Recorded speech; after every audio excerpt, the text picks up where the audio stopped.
മഴ കനത്തതോടെ പകർച്ചവ്യാധികളും പടരുകയാണ്. എന്നിട്ട് മഴക്കാലപൂർവ്വ ശുചീകരണം എങ്ങും എത്തിയിട്ടില്ല. ഓടയിലെ മണ്ണ് കോരുന്ന പ്രവൃത്തിയും കാര്യക്ഷമമായി നടക്കാതെ വന്നതോടെ ഇത്തവണയും മഴ പെയ്താൽ തലസ്ഥാനം വെള്ളക്കെട്ടിലാകുമെന്ന ആശങ്കയിലാണ് ജനങ്ങൾ. ശക്തമായി പെയ്യുന്ന വേനൽ മഴ ഒരു വശത്ത്, മഞ്ഞപ്പിത്തം മുതൽ പടരുന്ന പകർച്ചവ്യാധികൾ മറ്റൊരു വശത്ത്. മഴക്കാലപൂർവ്വ ശുചീകരണം നടത്തേണ്ട സമയം മുന്നേ അതിക്രമിച്ചു.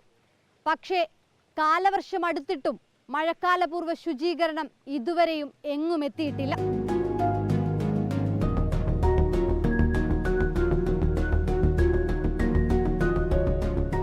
ഇത് ആമയിഴഞ്ചാൻ തോട് മാലിന്യ കൂമ്പാരമാണ്.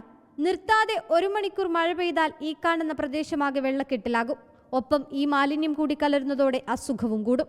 മഴ കനത്തിട്ടും അലർട്ടുകൾ മാറി മാറി വന്നിട്ടും ഇവിടെ മഴക്കാലപൂർവ്വ ശുചീകരണം മാത്രം എങ്ങും എത്തിയില്ല. ഇത്രയും വൃത്തിയായിട്ട് കിടക്കുന്ന അപ്പം മഴയും വെള്ളമൊക്കെ വരുമ്പം ഭയങ്കര വൃത്തികേടാണ്. ഞങ്ങൾക്ക് നടക്കാൻ കൂടി പറ്റുന്നില്ല. ഇപ്പോൾ ഇവിടെ എന്താണെന്ന് വെച്ച് കഴിഞ്ഞാൽ വേസ്റ്റ് ഇടാനുള്ള ഒരു സംവിധാനം ഇവിടെ ചെയ്തിട്ടില്ല.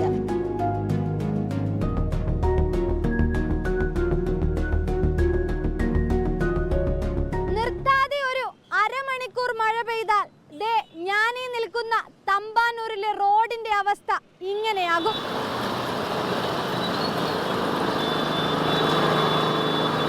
ഓടകളുടെ പ്രവർത്തനം കൃത്യമായില്ലെങ്കിൽ ഇനിയും ഈ വെള്ളക്കെട്ടിന് അറുതി വരില്ല. ഓടയിലെ മണ്ണ് കോരുന്ന പ്രവൃത്തി നടക്കുന്നുണ്ട്. പക്ഷേ മണ്ണ് നീക്കൽ ആരംഭിച്ചത് വേനൽ മഴ ശക്തമായതിനു ശേഷവും. രാവിലെ നീക്കിയ മണ്ണ് ഒരു മഴയിൽ തിരിച്ചിറങ്ങും.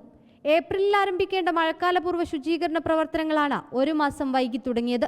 മഴ ശക്തമായതോടെ ഇതിനി എത്രത്തോളം ഫലപ്രദമാകുമെന്നാണ് സംശയം. റിപ്പോർട്ടർ, തിരുവനന്തപുരം.